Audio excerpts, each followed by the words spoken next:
During COVID, before the West London Witch podcast ever began, my husband Kyle introduced me to the TV show Most Haunted. Being an American, I knew ghost hunting shows like Ghost Adventures, Ghost Hunters, Paranormal State, and the like. But this British haunt of the hour, I didn't know. Much like its American counterparts, Most Haunted is a British paranormal reality TV show where a team go in and investigate haunted locations. You know the type.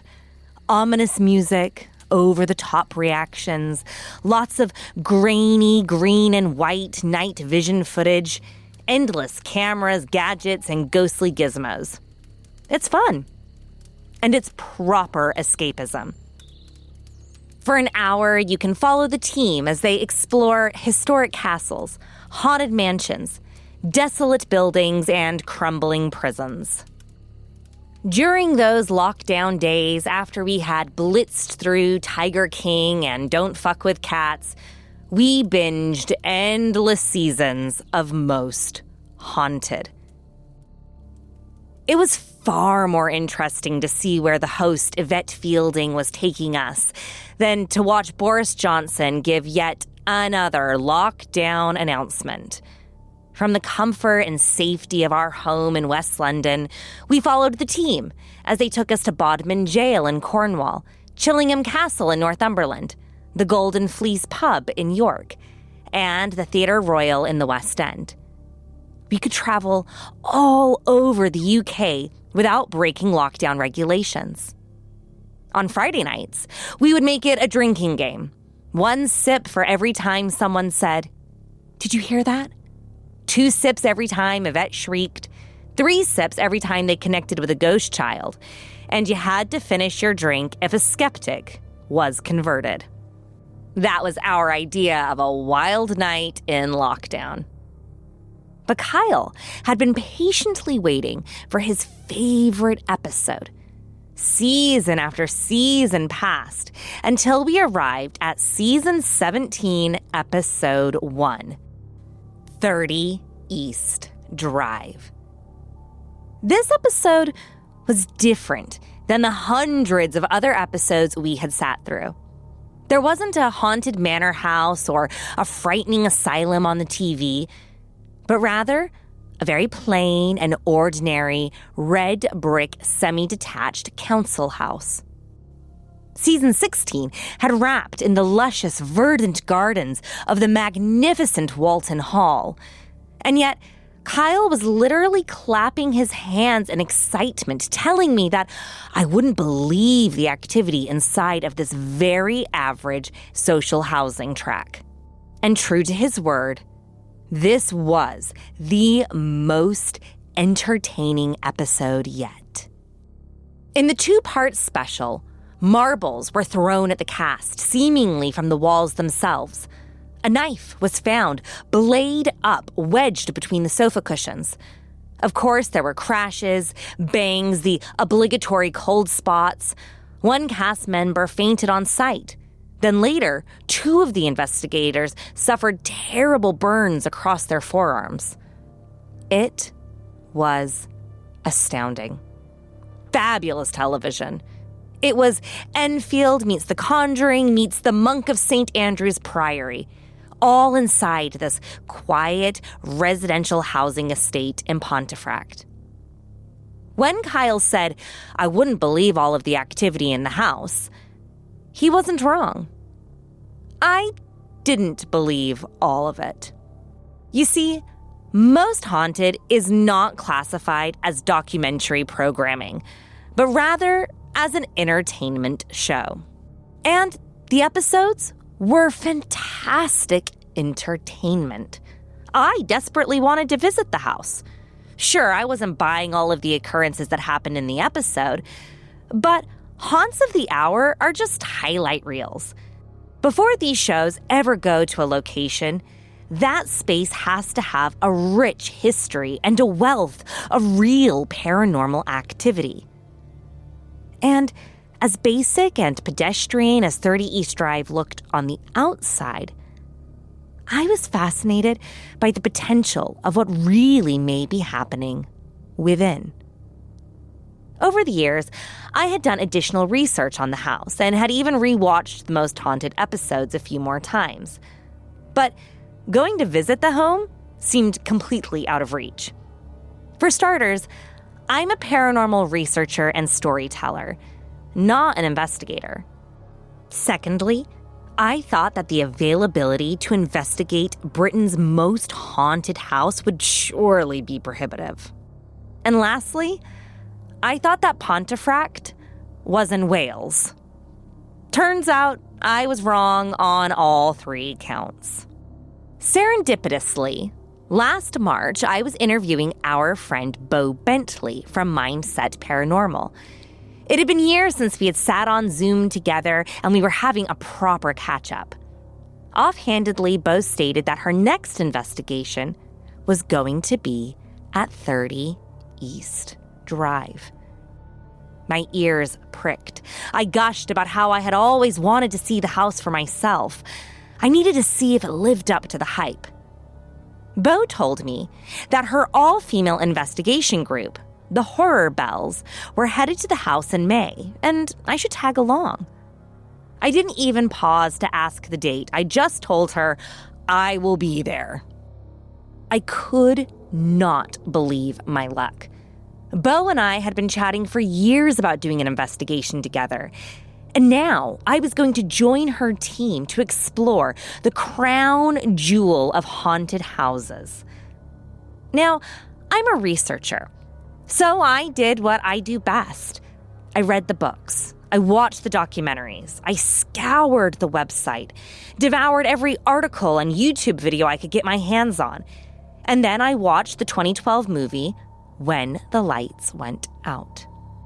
Through my research, I learned that not only is Pontefract in Yorkshire, not Wales, but the house itself was only half the story. The history of this home is much deeper and much darker than I had ever imagined. And after our investigation, I knew that 30 East Drive had to be the subject of our landmark 100th episode.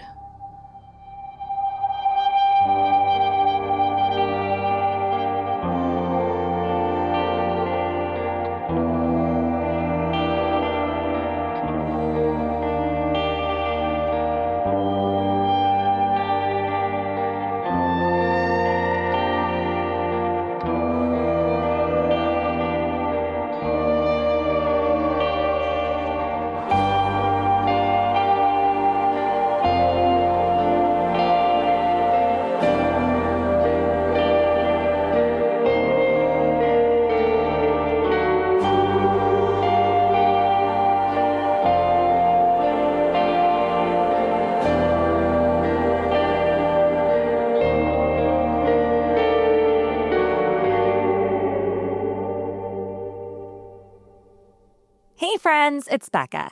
For the past 5 years, the West London Witch team has been dedicated to bringing you the best supernatural stories at the highest studio quality. And by team, I mean me and my buddy Danny. We do this work totally for free because we love it. We're proud of our content and appreciate the wonderful interactions we get to have with storytellers and listeners just like yourself. If you're enjoying the West London Witch, maybe consider joining our Patreon. It's a way to further engage with us and show your support for two creatives. If you're in a position to spare enough each month for us to grab a cup of coffee in between edits or add to the piggy bank for a new microphone, we would love to see you in our Patreon community. But I know times are tough, so if you're not in a position to join Patreon right now, that's okay. We aren't going anywhere. Head on over to patreon.com/The West London Witch. For as little as £1, $1, €1 a month, you can gain full access to our coven, a space where we share behind-the-scenes stories, dive deeper into each episode, answer your questions, and have special little treats to thank you for sharing your love and kindness with your favorite little witch.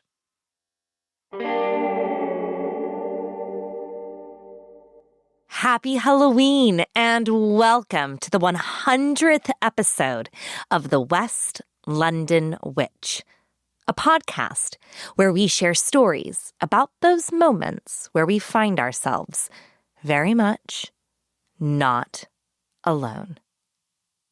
This is, of course, an extra special episode, as it's not only our Halloween special, but also a massive milestone in the West London Witch anthology.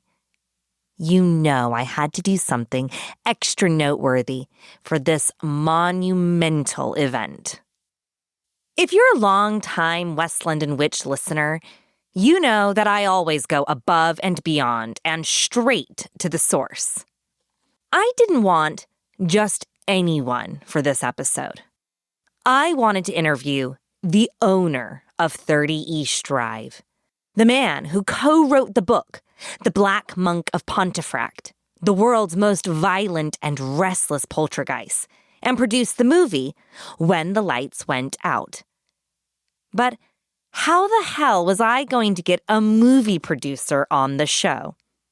Well, all of my tenacity, persistence, a little bit of magic, and stalking paid off.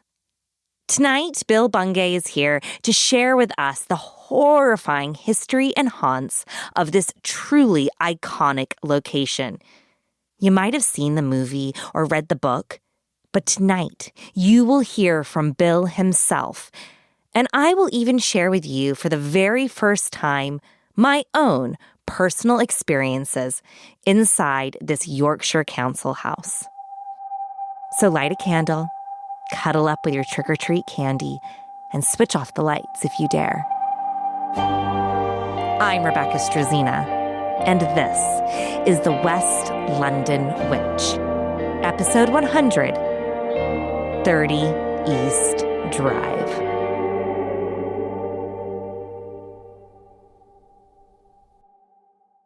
East Drive is truly unique in that it is still active 70 years on from the first hauntings that happened in that house. So straight away, it starts as a challenger to the traditional narrative of what constitutes a poltergeist, because, you know, the traditional narrative is poltergeists are attracted to adolescents, I believe, and when the adolescents grow up, it stops. They tend to move on, and that's the end of it. That's the traditional narrative of a poltergeist. That is absolutely not the case at 30 East Drive. Our story begins in the small town of Pontefract, located in West Yorkshire. This historic market town dates back to the Neolithic age and has been the site of great triumph and turmoil. Romans, Anglo-Scandinavians, and Normans have all settled in the area at some point in time. Even Shakespeare references Pontefract and its castle in Richard III. It's an area steeped in history. And not all of it was very pleasant. In Pontefract specifically, there is a castle, and that castle has a really significant history in that it was a royalist stronghold during the Civil War. And so you had, royalist supporters in the castle trying to defend the walls against the parliamentarians that were trying to unseat the king, King Charles I. They made camp, the parliamentarians made camp on the hill where 30 East Drive is, and it's an area called Chequerfield. And it's well documented that there were at least 3 Civil War battles on that site, and doubtless, regular exchanges of cannon fire between that hill and the castle. And by my own math, I've worked out that the hill is actually at the same height as the top of the ramparts of Pontefract Castle. So it's a really great place to put your army if you want to attack the royalist castle. Without a doubt, the land that this house now sits on has seen a lot of dark, bloody, and violent death. This is not an uncommon phenomenon. Battlefields across the world have been known to be haunted. We see this most notably at places like Gettysburg or the beaches of Dunkirk. But it's also worth noting that Pontefract's history is ancient and far predates the English Civil War. Prior to that, there was a monastery. Now, the monastery at that time, the church owned a lot of land, the Catholic Church. And there were priories all over the country, and not least in Pontefract. But significantly, along the hill where East Drive sits, there are a series of wells. Those wells are sequential. So there's a well, and there's like a 50-meter gap or thereabouts. Another well, 50-meter gap, and there's a gap before the next well appears. So 100 meters later, there's another well, and there's a gap where 30 East Drive is. So based on the kind of the rhythmic, following of the spring that the wells appear to follow, why is there a gap over 30 East Drive? What does the site of an old monastery, battlefields, and a string of wells have to do with the paranormal? Well, nothing, really. That is until the 1950s, when this empty patch of Pontefract entered into a new era. 1957, there was still a lot of soldiers returning from the war. Whilst the war, the Second World War ended, in 1945. It actually didn't in Asia. It carried on for a couple of years. And so quite a lot of servicemen, including Bill Farrar, he was a war veteran. And Bill Farrar, like a lot of soldiers, were coming back to no jobs and no homes, actually. So the council in Pontefract decided to build an estate. And where was this housing estate built? Well, of course, on the site of the former priory and Civil War battlegrounds. Now, significantly, the very last house to be built was 30 East Drive. And again, we have this on census data. The very last houses to be built were 30 East Drive and the neighboring house, it's like what we call a semi-detached. And the neighboring house was on a different road. It's called 79 Checkerfield. They were the last houses to be built. Why, you may ask? Right, you could say, well, they just simply built them chronologically. That makes perfect sense, and I would buy that. But it was later discovered, due to the damp that was appearing in the neighbor's house, which is still present in 30 East Drive. There is a little kind of damp smell in the house, you may have noticed.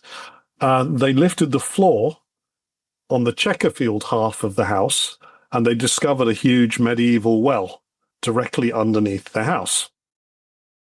As spooky as it is to lift up your floor and find a medieval well beneath your living room, it's obvious that these two houses were built last because it was an engineering nightmare to secure the foundations of the home over this gaping cavity. Sadly, that's not where the story with the well ends, but rather where it begins. I'd later discover one of the theories behind whatever's in that house is to do with a monk that we know would have lived in that area that allegedly, and this is just a theory, it's a legend, there is no real proof. He was accused of doing some really bad things to young girls and disposing of their bodies down a well.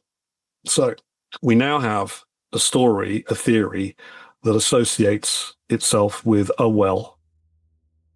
The legend goes that an evil, nefarious monk raped and murdered at least one young woman and threw her lifeless body down the well that sits beneath 30 East Drive.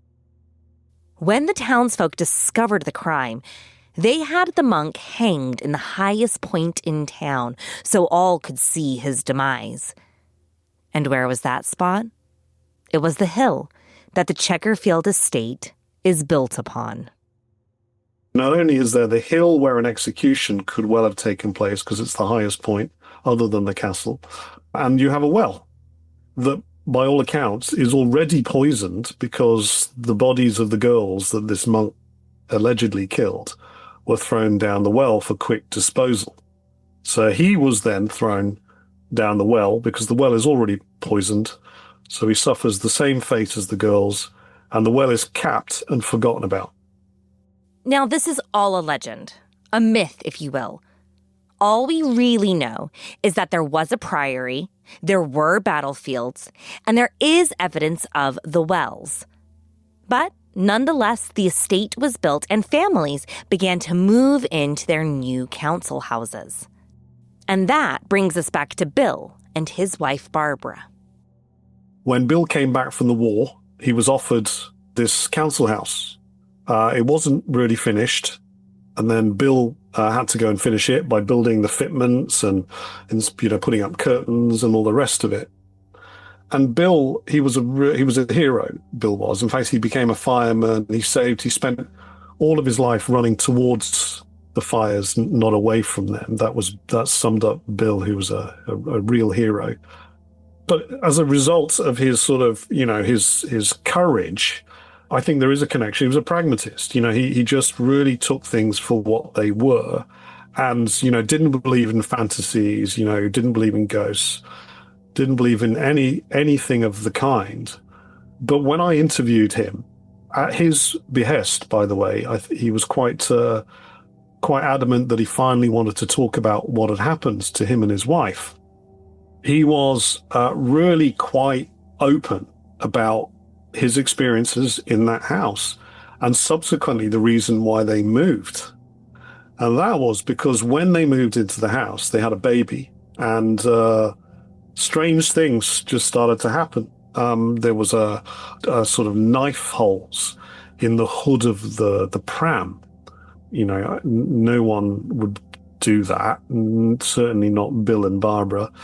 The baby started getting random scratch marks on its face. And so they would put little gloves, little mittens on the baby as she slept, and still the marks would appear. And then Bill, when he was building his fitments, random things would keep happening. He'd put down a cup of tea, and he'd just go to pick up the tea, and it'd be gone. It just wouldn't be there. And of course, he would think he was going crazy. The same with tools. He'd put them down, and they would just vanish, and of course, that happens to anyone that wants to try and do DIY, so he would just brush it off. But then really surreal things would happen, like when he was installing some cupboards in the kitchen. He would come back in the morning to finish, to progress with the work, and then all the fitments would be askew. They would just be off at an angle and really randomly. The activity was so bizarre and persistent. It got to the point where Barbara left the house. She took the baby and went to stay with her mother. She also underwent an entire personality shift. She went from being a cheerful young mother to becoming sullen, morose, and melancholic. But Barbara never talked about it. So all Bill thought was that there was a problem with their marriage and there was something, that he'd done. He couldn't work out why he was getting distant from his own wife, And eventually she came home one day and said, I met with Jean Pritchard, who lived around the corner, and she's agreed to swap her house with ours. And so Bill's like, well, that's random. I don't know why you're doing that. But he's concerned about his wife. They'd only really been in the house probably, 6 months, 7 months at that point. And, but being a good husband, he said, well, okay, then if that's what you want, if that will make you happy, then we're going to move. So the Pritchards and the Farrars swapped houses. What Jean didn't tell Barbara, and what Barbara didn't tell Jean, was that the Pritchards' home on the estate was also haunted. The two families unknowingly swapped one haunted house for another. But 30 East Drive was a whole new level of spirited. At first, the Pritchards enjoyed their new home. This was a good swap for them. 30 East Drive was bigger than their prior residence and had a lovely corner lot. it was also quiet. All of the haunted happenings from their former home seemed like distant memories now. That is, until the children hit adolescence. It's well known that puberty can generate poltergeist-like activity. This has been noted in the Enfield case in London or the Rosenheim poltergeist in Germany. The idea is that paranormal activity can be triggered due to the emotional stress and hormonal changes connected to adolescence. And as Philip and Diane grew up, there was a notable shift in the home. What happened on day one was, already just full-on extraordinary. It was in August, beautiful sunny day. Philip had decided not to go on holiday with his mum and dad and his sister. And, that may have given rise to some theories that Philip really didn't see eye to eye with his dad in particular. So Philip stayed home with his maternal grandmother, Mrs. Skulls. The pair were at 30 East Drive together, enjoying some quiet time without the distraction of parents or younger siblings. And they're at home, wonderful sunny day, and all of a sudden the house chilled. There was a gust of wind through the house and a chill on a nice warm sunny day. It must have felt quite unnatural. And with that, a layer of chalk dust started falling below head height. So it's as if, if you can imagine a floor of dust, but below your head height. And it started to settle. Now, of course, Philip and Mrs. Skulls were pretty bemused by this. It made no sense. Was there some building going on outside? The gust of wind had blown the dust in, etc., etc. But then pools of water started to appear on the kitchen floor. Philip tried to determine where the puddles were coming from. He pulled up the linoleum, but the boards beneath were dry. And there were no leaks coming from the ceiling above either. Then some greenish foam started to appear in the toilet.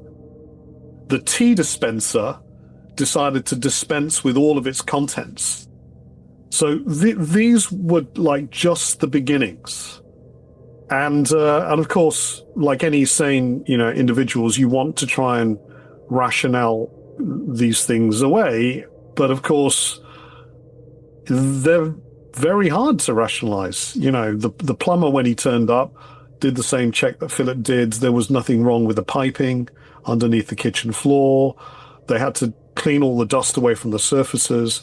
And they waited for the family to come home from their holidays before they told them the weirdness that had started happening. Over the next 4 years, the Pritchards would experience the most fantastic and frightening activity in their seemingly ordinary council house. Cupboards swaying on their own, just gently swaying. Obviously, the bangs, the knocks and the bangs, they still happen to this day. The kitchen cupboards that Bill had installed, they would vibrate. There was a wedding photo that was slashed from end to end. That would have looked like, it wanting to kind of, split up the family. It was a very kind of deliberate act, not just tearing it up, but a split.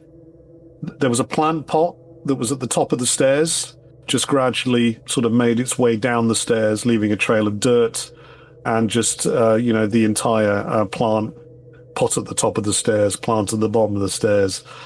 Really random sort of naughtiness like that. Intimidating, definitely, because you've got no idea what it is, because it's invisible, but also just a bit naughty.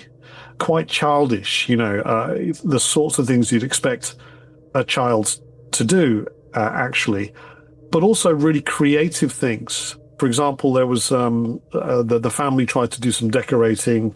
I think Jean in particular turned her hand to do a bit of decorating in the house while Joe was in the mines. He was a miner. And she turned when she was doing some wallpapering, and she saw a roll of wallpaper stood on its end, swaying like a cobra, which is a very kind of vivid image.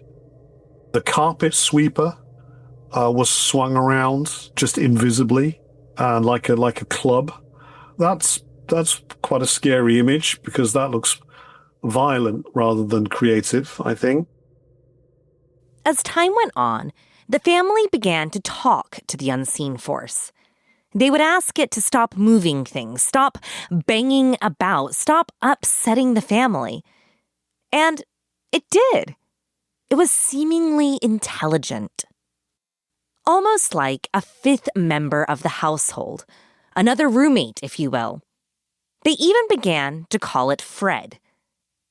But it wasn't all banging doors and moving household items. It, Fred, the ghost, also had a very sinister side, and it was about to cause real danger and concern. One of the early danger signs for the family was when it appeared to focus on Diane, who I think was sort of, probably 11 or 12. And they had a cross, a metal cross, and it flew across the room and stuck to Diane's back. Now, that's really very scary. And of course, the cross lends credence to the idea that this is a religious entity or someone that's anti-religious, of course. The cross stuck to her back, and eventually the parents got the cross off her back, and it left a cross burn on her back. And after that, quite a lot of things started to happen to Diane, not least her mattress regularly levitated off the bed and threw Diane onto the floor. It was clear that Diane was now becoming the focal point of the energy's wrath. But Jean Pritchard was determined to stay. This house was theirs, and they were not going to be run out by an invisible force. So they did what many logical people would do if you're trying to get rid of spirits within your home. They tried a series of exorcisms. Yet, this only seemed to upset and intensified the poltergeist activity. On one occasion, the house weeped water from the walls. On another, an upside-down cross was found painted on one of the walls. And famously, the grandmother clock at the top of the stairs was thrown down the flight, shattering on the floor below. However, hands down, the most horrifying experience in this house belongs to Diane. This was witnessed by Diane's mum, Jean, and one other person. I think Philip witnessed this, her brother. Her hair stood on end, and she was dragged backwards up the stairs, kicking and screaming, all the way up the stairs, and I believe into her room. And she was left with some very big finger marks around her neck. So she was grabbed by the hair, it looks like she was grabbed by the throat, and she was dragged up the stairs. Now, obviously, that was a very, very major event in sort of poltergeist parlance, and probably pushed Joe over the top. Well, in fact, that would have taken him close to the edge. But Joe, back in the day, you would use coal for your heating. And to this day, you can go into the house and there is a coal room. And Joe presumably went into the coal room to load up on coal for the fires. When he was in there, the door of the coal room closed, and he was physically attacked in that room. And after the assault on Joe, he was a broken man. And bear in mind, you have to be very courageous to go down a mine. That's incredibly hard work and very dangerous work. You have to be brave. And Joe was a broken man after that and was very reluctant to go home after that, spend most of his time out of the house, as you would imagine. However, his wife, Jean, was resolute. She was not leaving that house. Eventually, the kids left home to begin their own lives. Joe actually died in the upstairs bathroom of 30 East Drive from a heart attack. But Jean lived out her retirement in the house until she was moved into a care facility for her final days. What's interesting is that the activity never stopped, which is odd for a poltergeist case, as usually the paranormal experiences typically end as quickly as they began. And that brings us to Chapter 3, Bill Buys the House. You see, when Bill and director Pat Holden made the movie When the Lights Went Out, Bill had never seen the house. He was also a serious skeptic. He was just fascinated by the story, but he didn't believe in ghosts. However, a business trip took him to Pontefract. So, while in town, he thought he'd make a pilgrimage to the house that he had made a movie about. When the taxi pulled up on the corner of East and Checkerfield Drive, Bill was astounded to see a for sale sign pitched up in front of the infamous 30 East Drive. So I bought the house off the Pritchard family. So now Jean is in a retirement home. 30 East Drive has been on the market for 4 years. No one local wanted to buy it.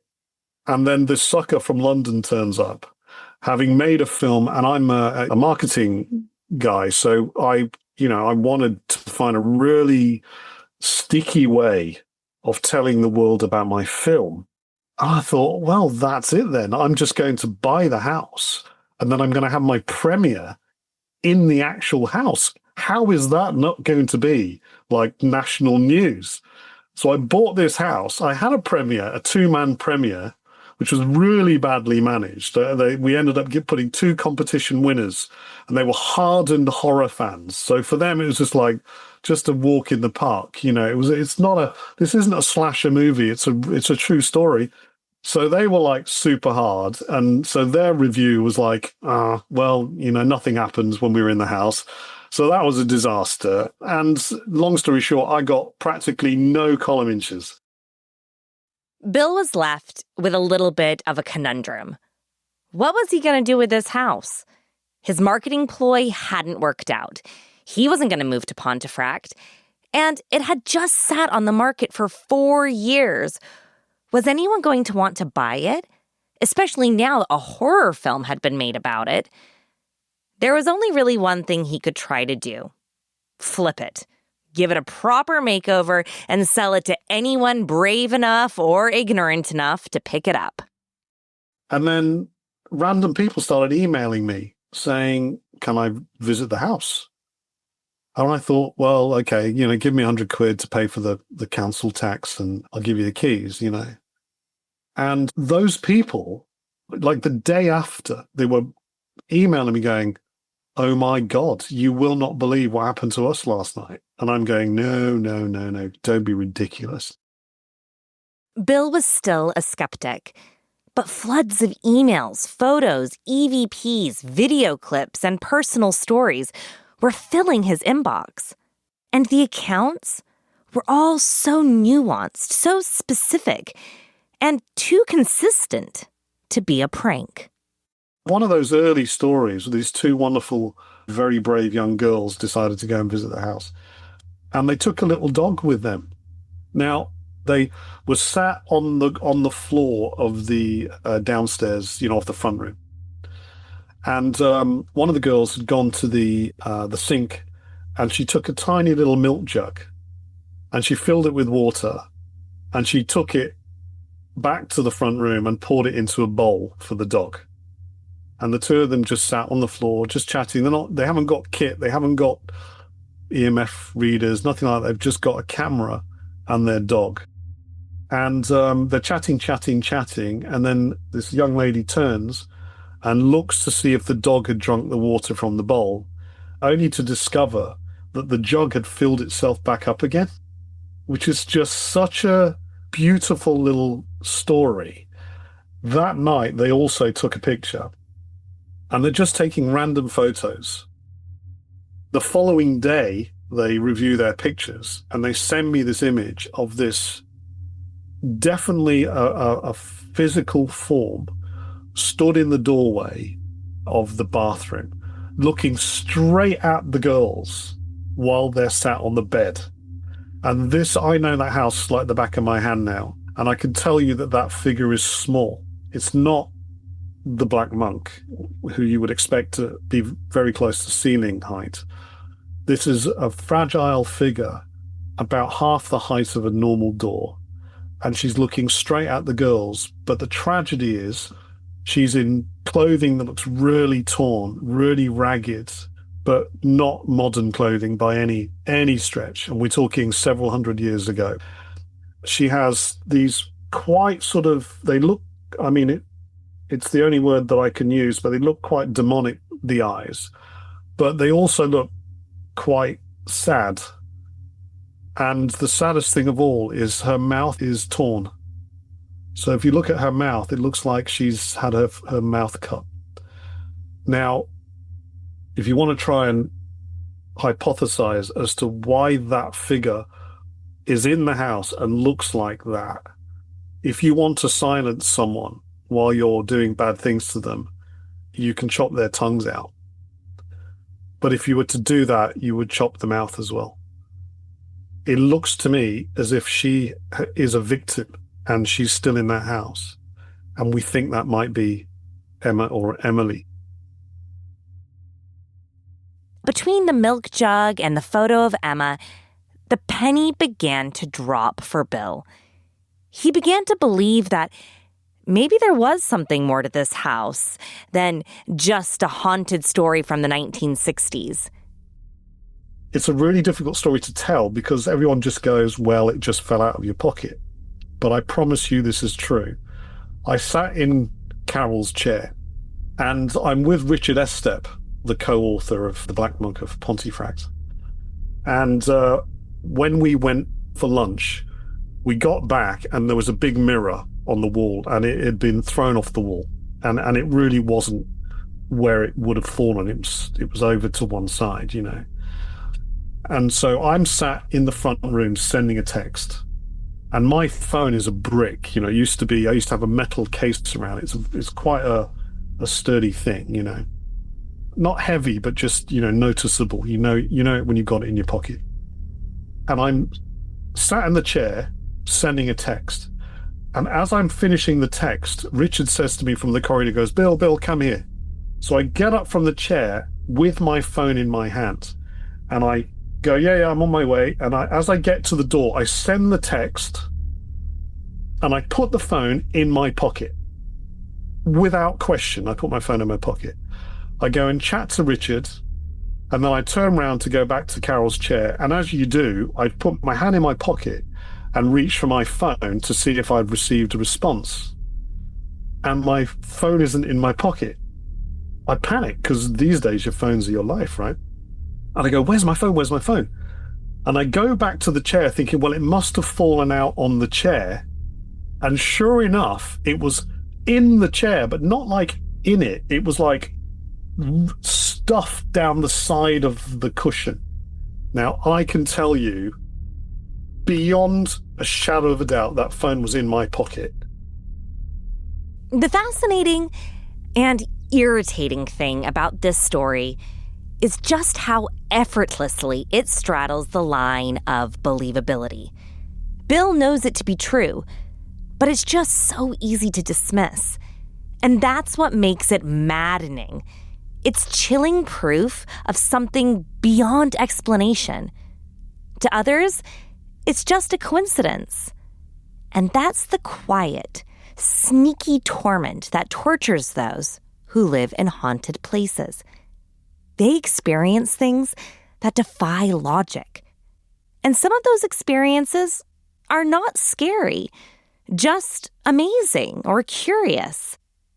While skeptics demand logic, The experiencer is left wrestling with what they know is real, even if others refuse to believe it.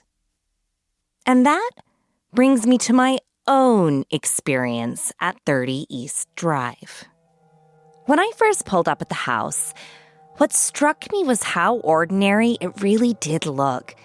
Yes, I knew the stories, I had read the book, seen the film, done mountains of research. But standing there in person, it just looked like your grandmother's house from the 70s. Faded wallpaper, worn carpet, unassuming furniture. Nothing about it screamed haunted. But the air did feel charged. Inside, the horror bells were setting up. These women have serious gear. Tripwires, voice recorders, cameras, motion sensors, every surface seemed to have a gadget on it.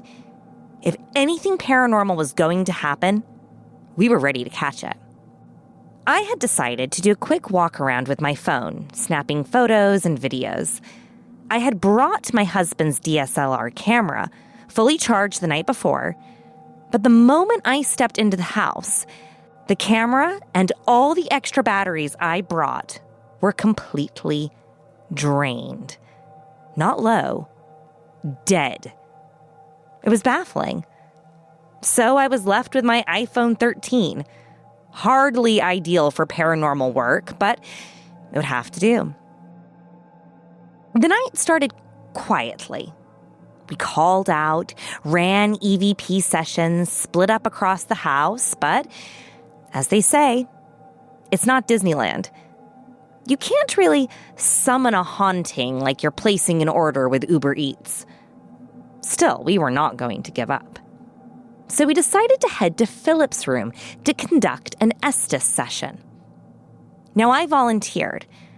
I have heard countless investigators describe their experiences under the method, and I wanted to know firsthand what it felt like. I was also rather skeptical, so this was my turn to try my hand at this technique. I sat on the bed, and Beau placed noise-canceling headphones over my ears and connected them to the spirit box. All I could hear was the restless static, those radio frequencies shifting and sifting like whispers. Then came the blindfold. I was plunged into total sensory deprivation. I could not hear or see the other three girls at all. So Rebecca is doing the Estes method at the moment. We're in a very dark room. We've just got the little blue lights you can see. So if there. anyone got questions that you need to ask, Yeah. what was to ask? Yeah, if there's any questions you want us to ask, we'll ask them quietly so Rebecca can't hear us. But she's got some white noise going through her headphones at the moment. And if any messages come through, she will let us know. On the footage, you can see me repeatedly pushing my left hand to the side, as if trying to move someone away. I felt like someone was sitting on the bed next to me. I even called out to ask the other girls if someone was near me, because the sensation was so clear. It was so physical. But they were all standing across the room. Now, I have spent thousands of hours editing podcasts. I know sound. I am hyper aware of frequencies, tones, and subtleties in audio. So when I called out words I heard through the spirit box, I only said the ones I was absolutely certain of. But what I heard wasn't nearly as striking as what I felt. All I can tell you is there was definitely someone or something there. Close, breathing, present. Unbeknownst to me, Beau said aloud to the room, Is there anyone in the room here with us? Set off some of the equipment. Maybe touch Rebecca. I couldn't hear her through the headphones. But seconds later... Jesus Christ! Jesus Christ, something just touched my foot. No! Holy shit! Something just touched my foot, just went like that. Oh my God. That was weird. That was very weird. I've never been touched before. Oh my God, that's amazing. A deliberate push on my foot. Firm. Unmistakable. I was sitting cross-legged on the bed, wearing my soft Ugg boots, and I felt a finger press clearly into the top of my foot. It wasn't threatening or painful, but it was intentional. I was absolutely shocked. But more than that, I was exhilarated. I have been to many haunted places, had many strange experiences, but never anything this tangible. I have never been touched before. This was physical. It was that kind of moment that reminds you why we chase the unknown in the first place. Later, Bill and I talked about this experience. He thinks it could have been Emma, the spirit of the little girl said to linger in the house. Maybe our all-female group with our warm and open energy had drawn her out. It didn't feel dark or heavy like the infamous Black Monk. But if it was Emma, perhaps she just wanted to hang out with the girls. But the story doesn't end there.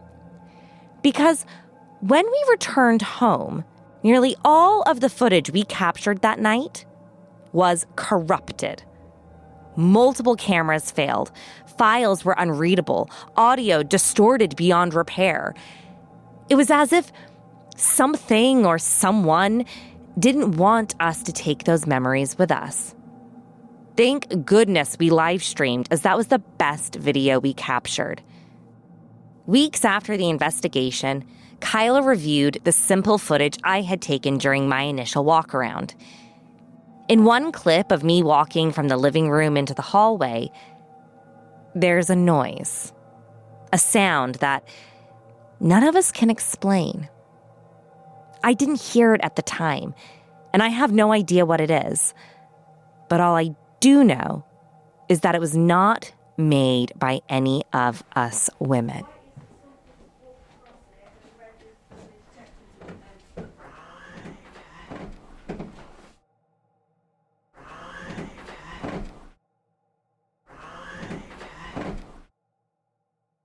I would not say that my experience at 30 East Drive was the most terrifying paranormal encounter I have ever had, but it was unforgettable. Investigating alongside these incredible women made the night truly special. And that touch, it stayed with me. Even now, when I close my eyes at night, I can still feel it on my foot. Clear, deliberate, impossible to forget. And mainly, it's made me hungry for more. I now completely understand why people keep returning to that house again and again. I even told Bill how fascinating it would be to live there for a while. Like, really live there, like the Pritchards once did. To see what life as a resident in that space would feel like. I even volunteered as tribute. Because I can only imagine what a house like that feels like when you're not investigating it. When you're simply just existing inside of it. And honestly, I'd love to be the one to find out. But what exactly is going on at 30 East Drive? Is it the Black Monk, his victims, a poltergeist? Or is there something altogether different happening within the walls of this council house? Bill believes that 30 East Drive may be a location that transcends what we as humans can perceive in our reality. Taking a metaphysical look at Einstein's space-time model, 30 East Drive could be a place where the fourth dimension intersects with our plane of existence. Think of it as a thin spot, or a weak, semi-permeable boundary between our world and whatever is beyond. Some may perceive the activity as ghosts, demons, aliens, or spirits, but perhaps this is very real, very physical evidence of an actual higher plane. Bil is open to any and all theories and ideas. And that's what makes his book, The Black Monk of Pontefract, so special. It's a detailed account of endless experiences, evidence, and personal stories, replete with QR codes that lead you directly to a treasure trove of pictures, EVPs, and videos, so that you can view and analyze the evidence for yourself. It's the first fully interactive book of its kind, and it's truly a paranormal enthusiast's dream.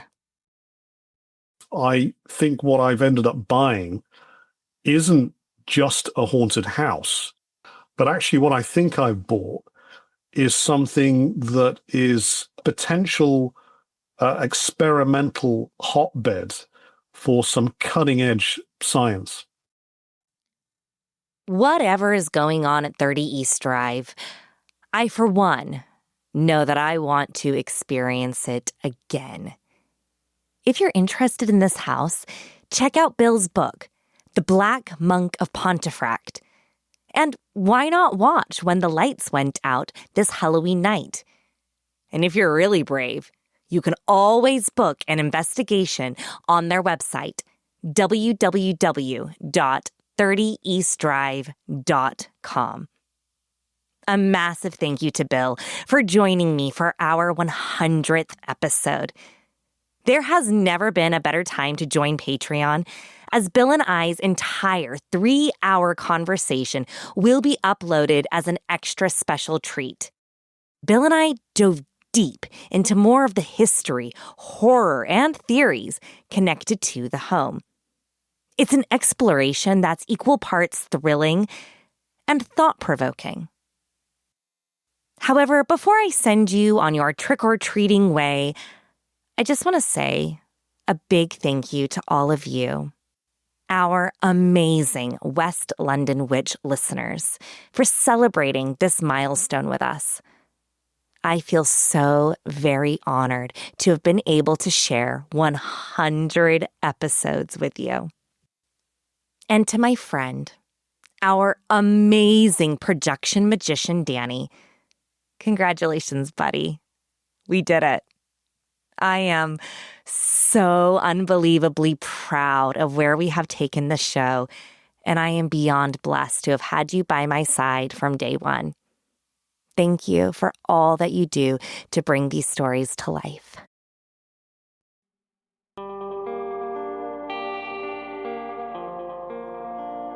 Do you have a spooky story you'd like to share? I'd love to hear it. Drop me an email at thewestlondonwitch@gmail.com or find us on Instagram and Facebook at The West London Witch. If you enjoyed today's episode, don't forget to subscribe, rate, and review. And come and follow us for additional content on Instagram and Facebook. Until next time, merry meet, merry part, and merry meet again.